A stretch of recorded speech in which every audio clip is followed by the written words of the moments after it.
faculty development, it's all the things that we all do here, we've done, and we will be doing, like assessment training, communication skills training, PBL training, and a whole lot of other trainings that equip us to do our job competently, whether this is teaching, administration, and/or research.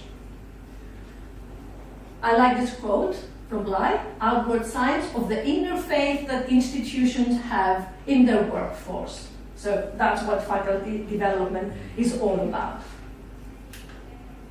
Now, what are these faculty development programs? So faculty development programs have a lot of faculty development activities.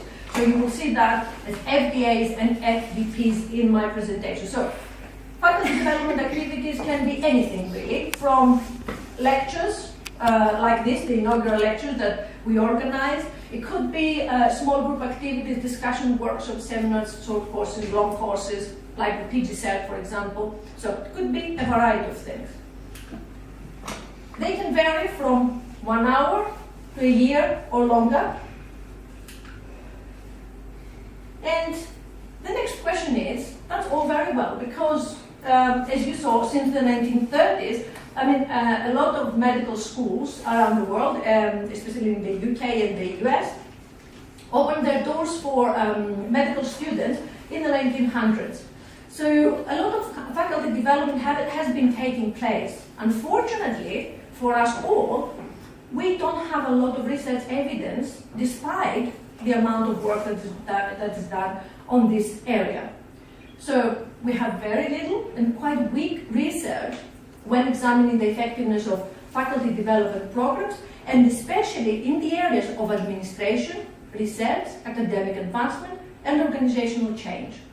The last bit is something that is getting more attention nowadays rather than any time before. And still, it's in the theoretical level, as you will see in a minute. Now, this is the one and only systematic review on faculty development initiatives to improve teaching effectiveness in medical education, and it's already, as you see, quite old. It's 10 years old, and it needs updating, according to the words of the main author, Yvonne Steinberg.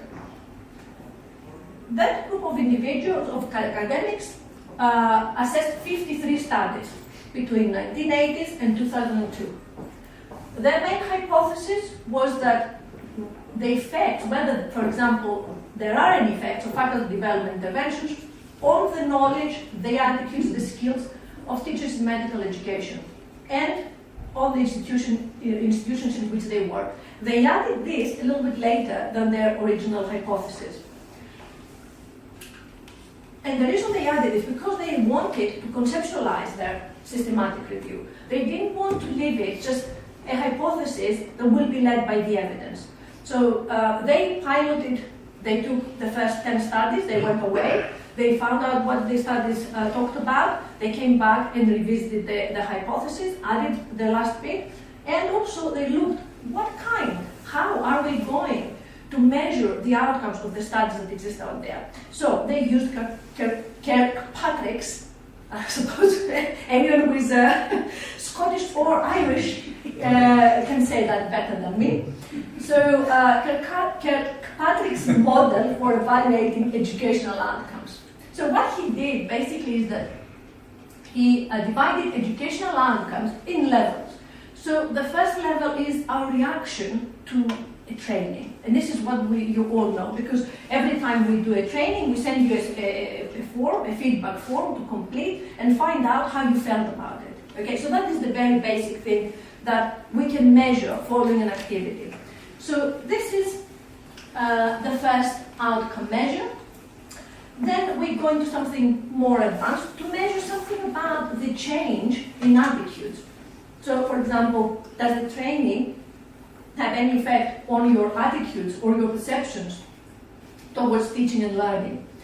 The third level has to do with modification of knowledge or skills. And you can see here, they separate it into knowledge that relates to the acquisition of concepts, procedures, and principles, things that a lot of you did and I did in my PGCERT, learning all about the theories, the strategies, and so on that we can use for improving our teaching, and the skills. For example, PBL, communication skills. We teach tutors how to do the teaching, so they need to know a number of skills. So then we go and look at behaviors. Okay, that's all very well. We like the training, our attitudes have changed, but has our behavior as teachers changed because of this training? And how do we measure that? The more advanced level is here, the change in the system, the organizational practice. And as you see in a minute, as we go up the Kirkpatrick's pyramid, these actually, there are less and less studies who do that. So the final one is changed among the participants, students, residents, and colleagues. So the teaching, all these activities that we ask academics to attend, do they have actually an effect on the students' actual learning? Whether it is in the university or in the clinical settings. So this is what they used in order to evaluate the studies.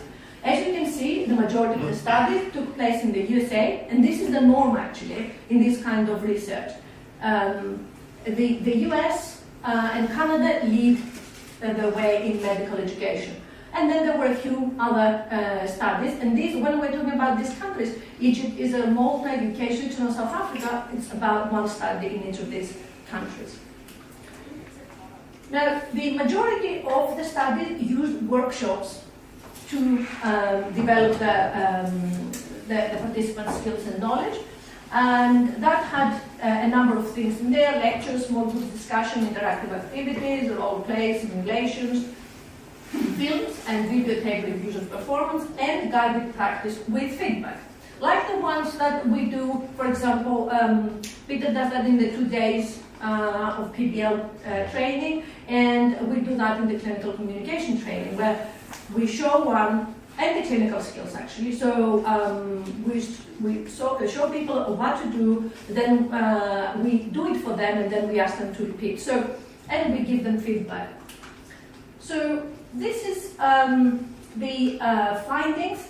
So as you can see, the majority of the studies actually were focused on the reaction. What did people feel about the training? So, and then we had some studies who looked at reaction and learning, for example. 31 of them assessed self-reported changes in knowledge and skills. And again, the measure self-report measures are not the strongest indicators of change. Some studies looked at behavior, change of behavior. Some looked at observed changes in behavior, so that, for example, peer reviews.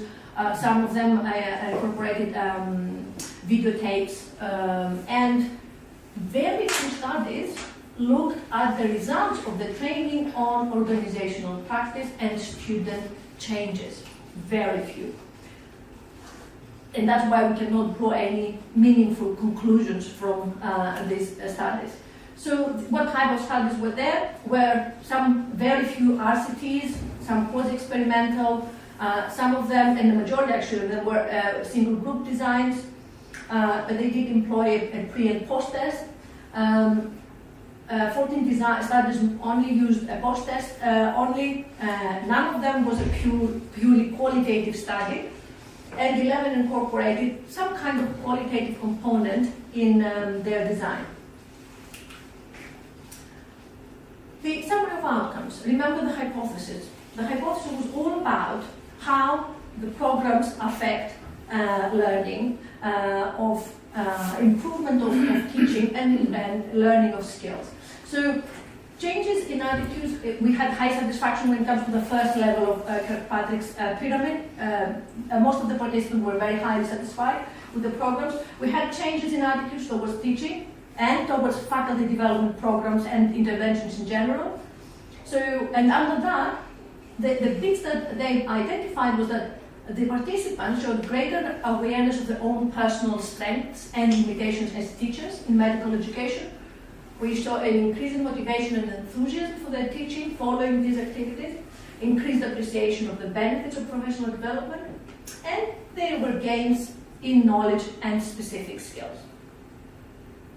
So, quite encouraging. So, The self-perceived changes in teaching behavior were there and consistently reported in the majority of the studies, although not always matched the student evaluations. That is actually quite impressive, and I was talking to you about it yesterday in the meeting. When they videotaped the performance of the tutors who went through the program, they found out that these tutors developed a lot. So there was evidence there of their improvement as teachers. What happened is the students did not report that. So that actually makes me think that we should take student evaluation with a pinch of salt. Yes. Okay, because there are a lot of things that each individual student comes into class with in terms of expectations, and it's not always the teachers who are to blame. Okay, so this was quite a very striking result. So it's not that it was there, factual, in videotaping. So 3 out of the 53 studies investigated, as I said, changes in organizational practice. And what they found is that in those studies, the participants were able to implement in practice what they've learned. They were able to form networks of peers and get the support they needed, cooperation, and they were able also to transfer that knowledge to other colleagues. Next bit has to do with how long are these activities. So they are successful in terms of equipping us with knowledge and skills. Unfortunately, we don't have longitudinal studies to have a definite result, but what they found out is that change may last up to 6 months. After that, we need booster sessions in order to maintain the change that we achieved. So, and that is with everything. It's like, now that's why doctors revalidate, for example, in the UK, because it doesn't mean that because we learn something, this will be following us for the rest of our lives. So, there were some important secondary findings as well. They found out that experiential learning was superior to the other forms of learning that we saw, like workshops or small groups and stuff like that. So, and the systematic, individualized, and constructive feedback, very, very important. Peers and role models. So if somebody went through, if an academic in an institution went through a faculty development program or course, and they came back and they improved their knowledge and skills, attitudes, behaviors, and so on, that made a huge impact in the organization because it did actually help others to either seek help to improve as teachers or actually learn from this. And collegial support was very important because it helped maintain change and the things that the academics learned in the program. So, what suggestions do they make in terms of good practice? What they suggest, and we can learn from that, is that we need to base our programs on some kind of theoretical framework. We do, in many cases, like EDL, communication skills, the clinical skills. We do have a theoretical framework, but we don't make it obvious after the training, the initial training. So maybe we need to make it more clear.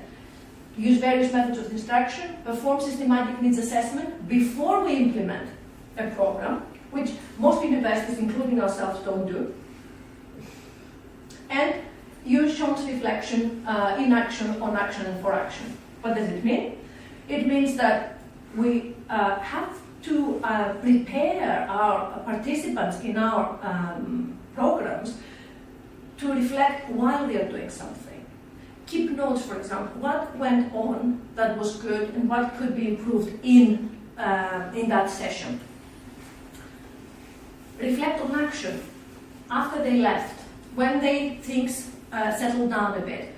Reflect on what could be done better, what are the things we could add, and reflect for action. What can we do in the future based on the reflections and the experiences we obtained? As they said, we need to provide refresher sessions. we need to consider the role of the institutional context and culture, and I will come back to that because this is part of the third bit of my presentation. What they suggested is actually not to use the volunteering kind of concept for this program, to make all academics to attend to these programs mandatory. Okay, so that's what, but anyway, trying that is a different story. And combine process-oriented outcomes. That actually means we look at the process of implementing, of designing, implementing, evaluating something.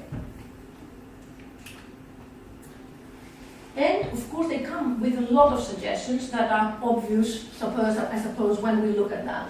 So does the involvement in these kind of things have an impact on our academic progression?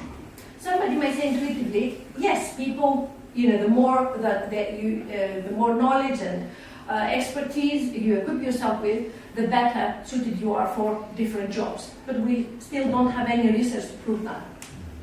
What is the role of teaching experience? Some studies showed that younger academics improve more and take more out of the faculty development programs.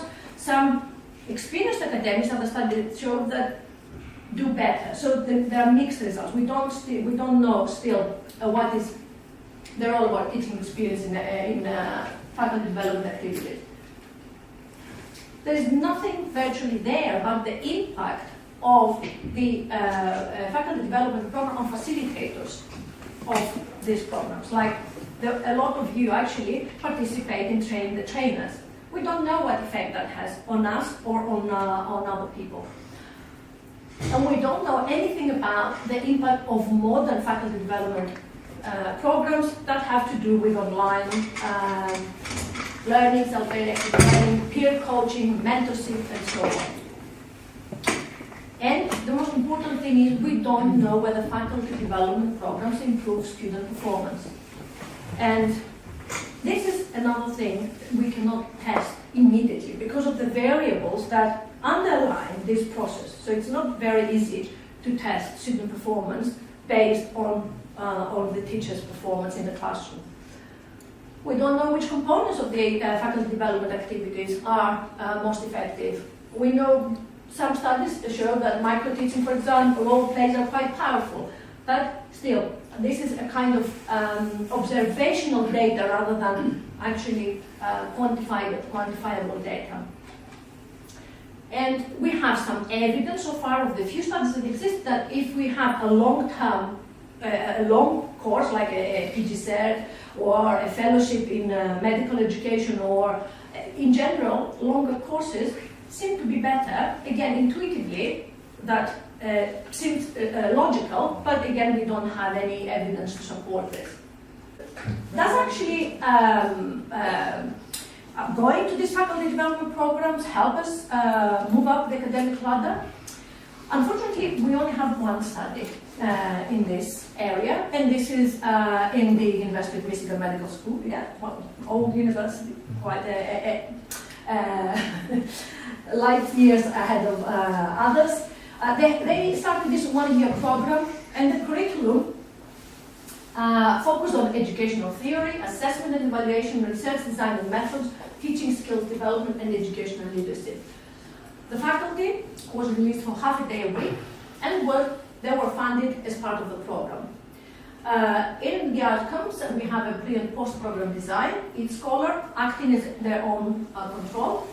And these were the outcomes: promotions, educational research and development, curriculum leadership, and educational scholarship.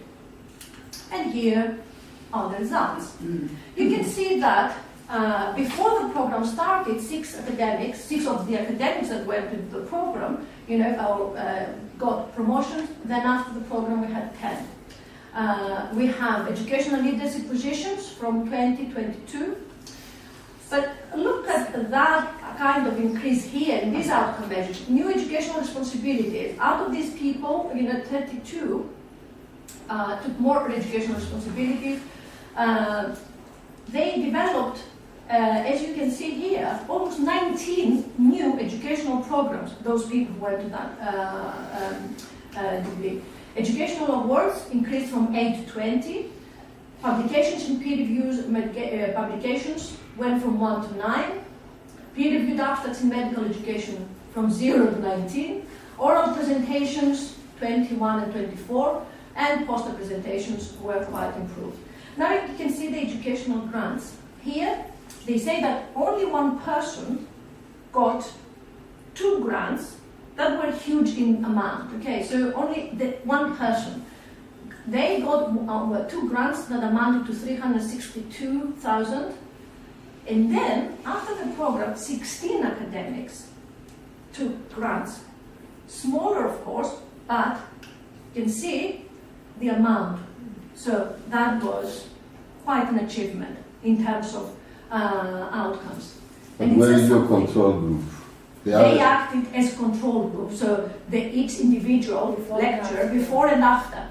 So before they attended the program and after what they did. So this yes, but that would be a number of years hence that they got all these from.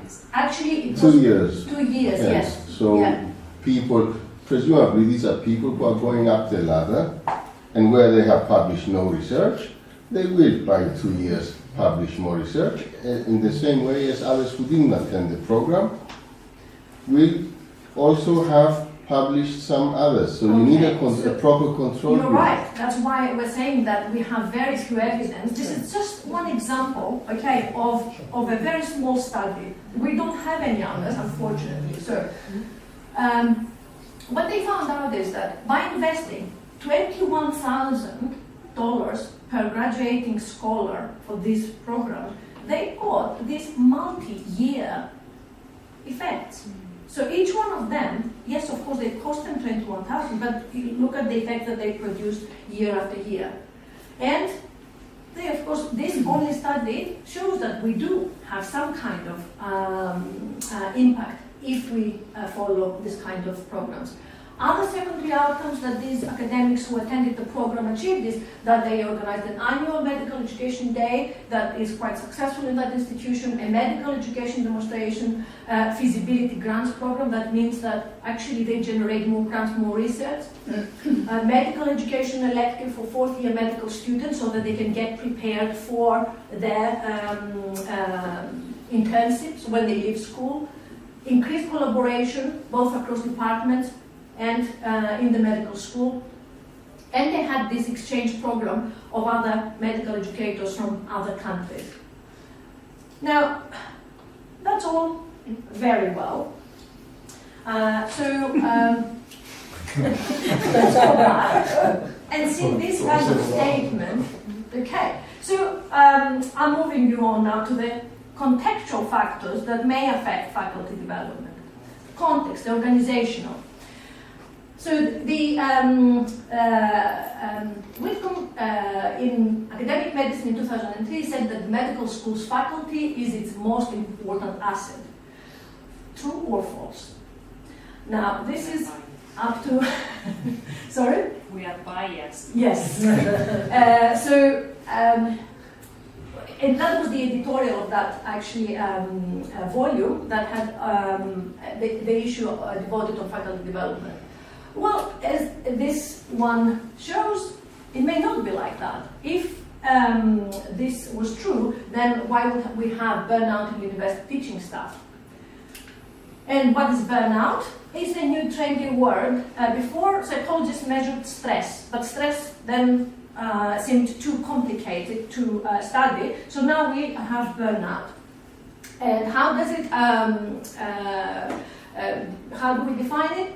Emotional exhaustion, depersonalization, which means becoming cynical and negative towards others, and increased work related to satisfaction, and reduced professional efficacy. And this is the traditional measure, actually, which is the Maslach and Jackson questionnaire that measures burnout. Now, in that systematic review about burnout, they looked at different studies. Again, the majority of the studies did take place in North America, some UK, Australia, and a few other countries like Holland, Turkey. The predictors of burnout are the following. High number of students. In one study, it was postgraduate students, and that was a big study in the UK where they looked at all psychology departments. And they found out that when the psychology departments had postgraduate students, the burnout rate was higher. But that explains things because, for example, if we look at clinical psychology is like medicine, they are professional degrees. If we look at other aspects of professional qualification, they are quite demanding. High depersonalization scores for male academics. Remember what we said about the personalization. It's cynical, negative. It does actually correlate with being male and cynical and negative, but it doesn't necessarily mean so. While high emotional exhaustion was actually found in female academics. They showed that younger academics were more vulnerable to emotional exhaustion, and burnout in that review was comparable to other sectors like the school teachers and healthcare professionals. Institution age, whether you are a young institution or whether you are an old institution, also played a big role. And guess what? Younger institutions showed, are not very good predictors. So very quickly, these are the models that exist to measure burnout in an organization. The first one is the demands control model, which has to do with the workplace demands.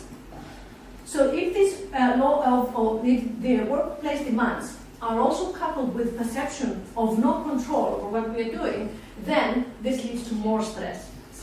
The job demands resources means that stress is the result of the interaction between the demands of the job, like work overload, disruptive and/or students with poor quality of education who enroll for university education. I hope that makes some sense for UNIC in the medical school. Inadequate social, organizational, physical and psychological resources to meet these demands, and some psychological resources that we may have. So the one that they look in particular, and it comes actually across in many studies now, is dispositional optimism. What does it mean? Those of us who are born with a sunny disposition and we always see our glass full rather than empty, we are better protected towards burnout and stress. Okay. And this is another attribute, personal attribute that hasn't been studied yet is resilience, guys. This has been studied in patients, for example, especially with cancer. That has been, along with dispositional optimism, are the two attributes that help to protect us against illness. So again, this study was very well conducted, and they found out that both our personal resources plus the job resources play a significant role in burnout, work engagement, organizational commitment of academics in the higher institutions. And that was not only in medicine, as I said. These were reviews that happened across higher education institutions. Overload, work overload, was the most important predictor of burnout, which in turn was related to health problems and absenteeism from work. And job resources like supervisory support, role clarity, task characteristics, plus dispositional optimism were the main predictors of work engagement, in other words, of actually protecting us against burnout. Now, let's see the way forward. I based this part, and I know that you are tired, but I'm going to take. Brian Jolley was at the AIM conference, and he was so inspirational, and I didn't want to mess up with his quotes. So he actually suggests 7 strategies. I'll give you 2 seconds to read them, and then I'll explain.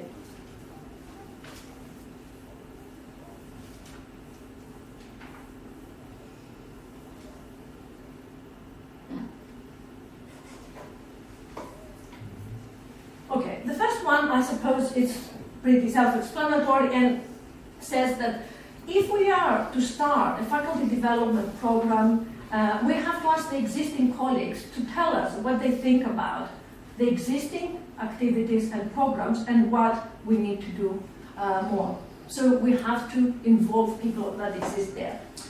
The second one actually says that we need to align what we do. So at the moment, the big thing in our medical school is that we have to create a student-centered culture. What does it mean? How does faculty development relate to that? And what can we do to achieve this? Because by just saying that we need to change the culture and make it student-centered won't work. So we need to align the institutional goals, which is student-centered culture, with other things which are, as I said, faculty development, empowering people to become what we want them. Okay, so there is a need for alignment, otherwise it won't work. Read the next couple.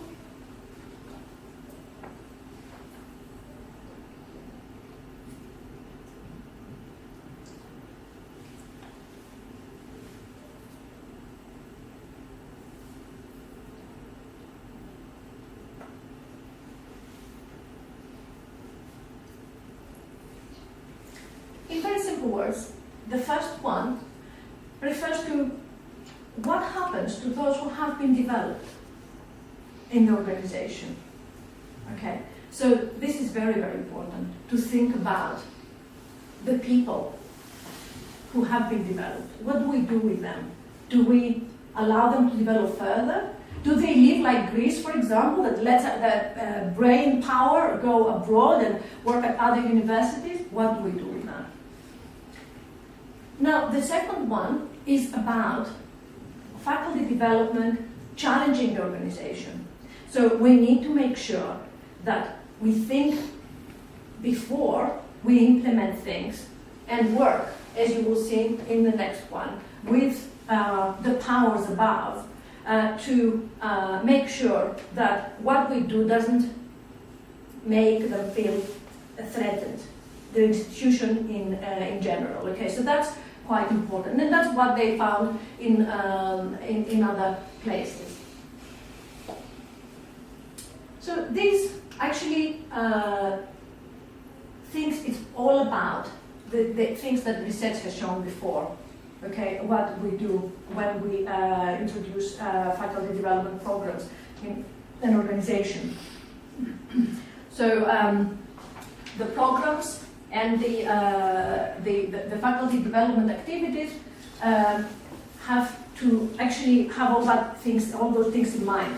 A contextual framework, a theoretical framework, and they have to take into consideration what we discussed about research and other aspects of our work. And this is another approach, and that's more or less before our end of tonight's lecture.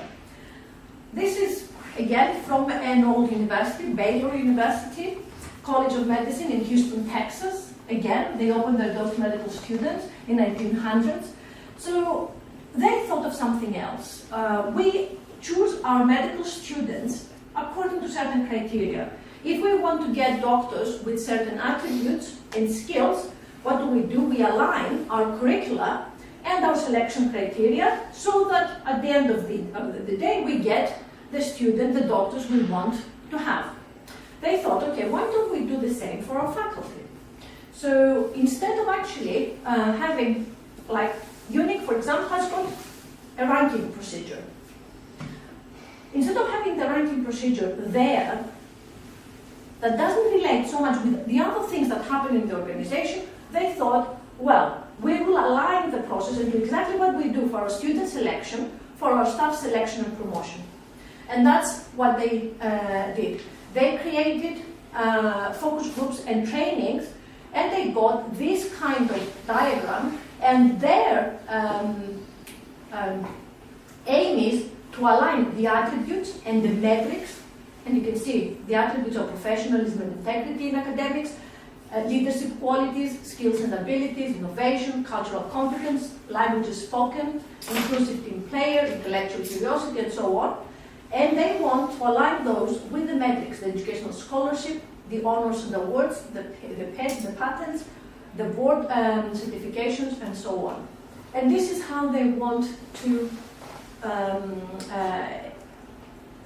make their faculty progress. So both select them and progress them.